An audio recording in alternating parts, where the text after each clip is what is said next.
Fikile Mbalula is the Secretary General of the ANC, and we on Morning Shot have been rather rude about him in the past, but I recently found this clip of him on Twitter. So we've got no fear. And this notion that there is a sellout concept and fear of the unknown, it's not there. Our comrades must acknowledge that we did not win election. And this notion of flirting with the EFF and MK party as though there is this black consciousness that has arisen, which is not even Stephen Biko's black consciousness. It's just opportunistic, driven, no ideological content to it, as though EFF and Umkhonto weSizwe will be better than anyone else. They are the most dangerous, by the way, because they eat from our base. And then, in an actual fact, EFF, in one of our engagements with them, they said we are a dying party. We are better off to die in their hands than anyone else. That's what they said to us. So, and they said they wanted us removed surgically everywhere else. But they failed in relation to that. Now, what's interesting about the clip is that if you actually see what he's had to say, he basically says the EFF and the MK party are not counter-revolutionaries. They're not revolutionaries. They're nothing more than grifters, which I suppose is kind of true. I mean, it's an interesting clip because it gives a degree of self-reflection that many of us didn't think the ANC had. Many of us thought that the EFF and the MK were natural allies to the ANC, and according to the CEO of the ANC, which is what Fikile Mbalula is, that's not the case. It's not the case at all. And he says something very interesting in terms of, guys, we didn't win the election. It's as simple as that. We didn't win the election.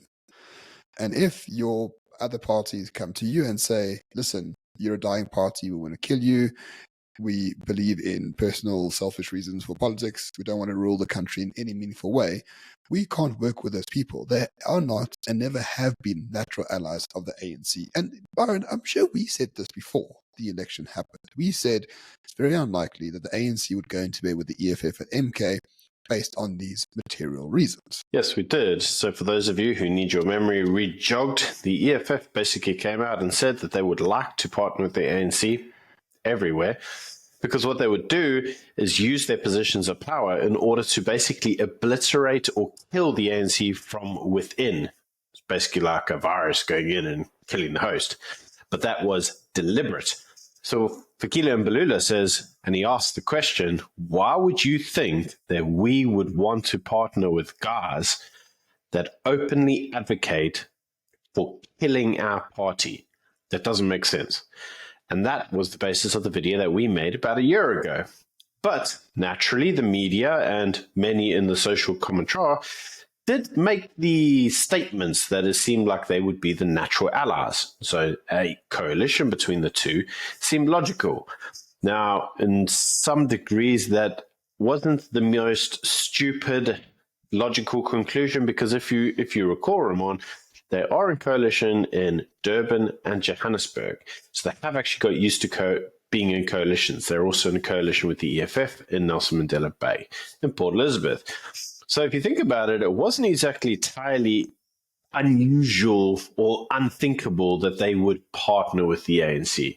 So the natural question really is, if everything he's saying is true, we have no reason to believe that it isn't, why are they still in partnership with the EFF around the country? Well, apparently, according to the news article I saw today, that is going to end rather soon. Apparently, the EFF will be removed from all positions in Johannesburg, at least. I'm not too sure about the other areas.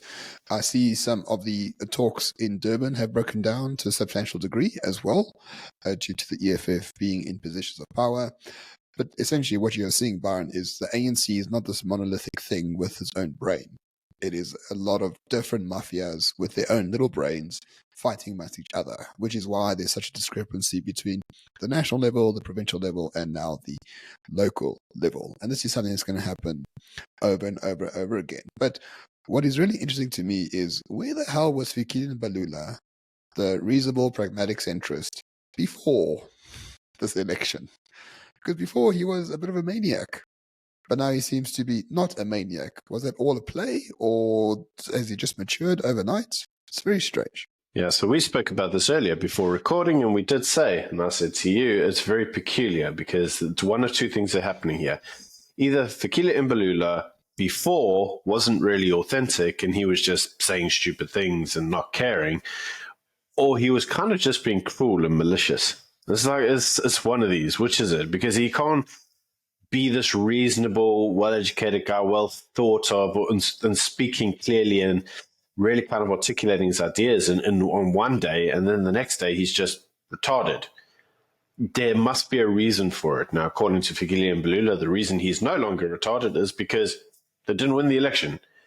So basically that means that if you keep the ANC above 50%, they do what they want, they can be as retarded as they want. Who cares? Because they're the majority party. But apparently when they lose an election, in other words, they're no longer in a majority, then they actually have to be slightly pragmatic and centralist, which is actually very curious because the ANC for the longest time has been moving to the left, and now Fikile Mbalula with Ramaphosa appears to want to bring everybody back to the center.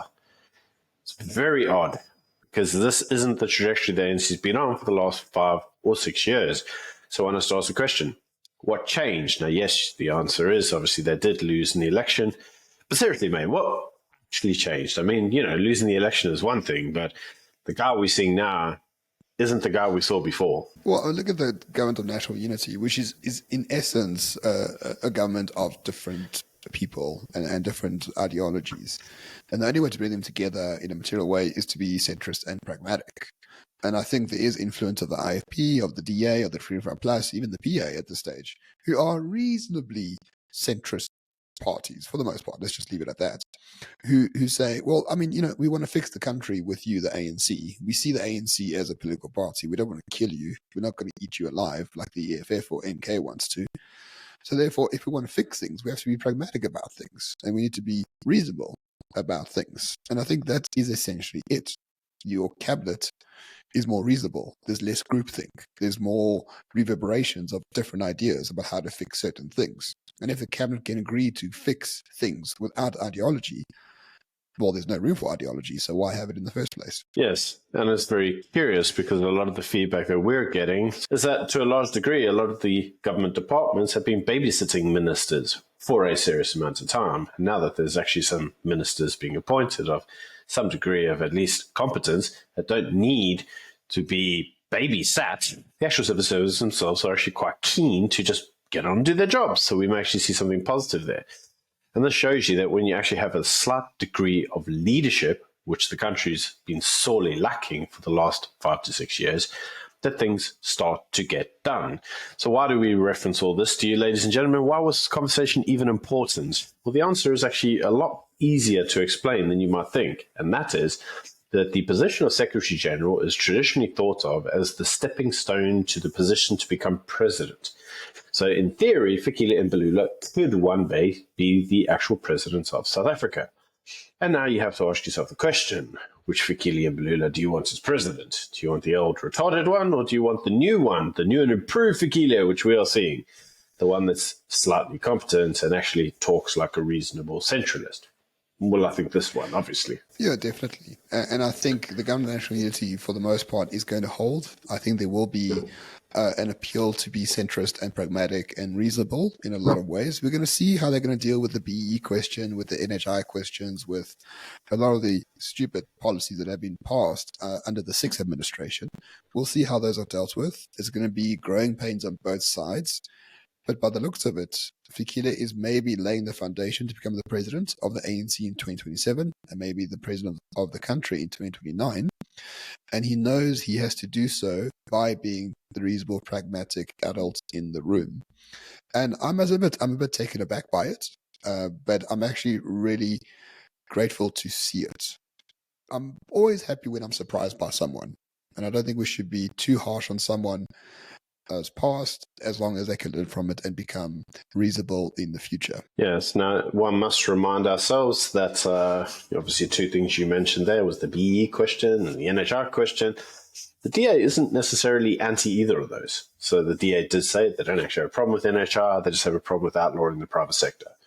So again, a centralist compromise on the NHR. But I think NHR is probably going to happen. It's just not going to happen to the point where it's the sole procurer of, is not going to be the sole procurer of all medical bills or medical services in the country. In terms of BEE, what we are also seeing, and what we have also seen, is that obviously the DA also promotes black economic empowerment, but they would prefer it to be more based on a degree of, should we say, economic means. They want it to be means tested, not just purely on the color of your skin, because they say the color of your skin gets you to a position where it becomes cronyist.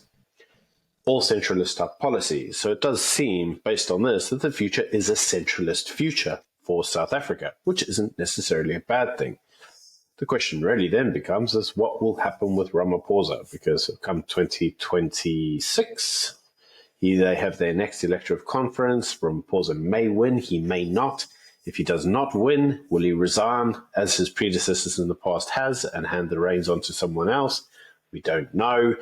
Will Fikile Mbalula even challenge Ramaphosa for the leadership position?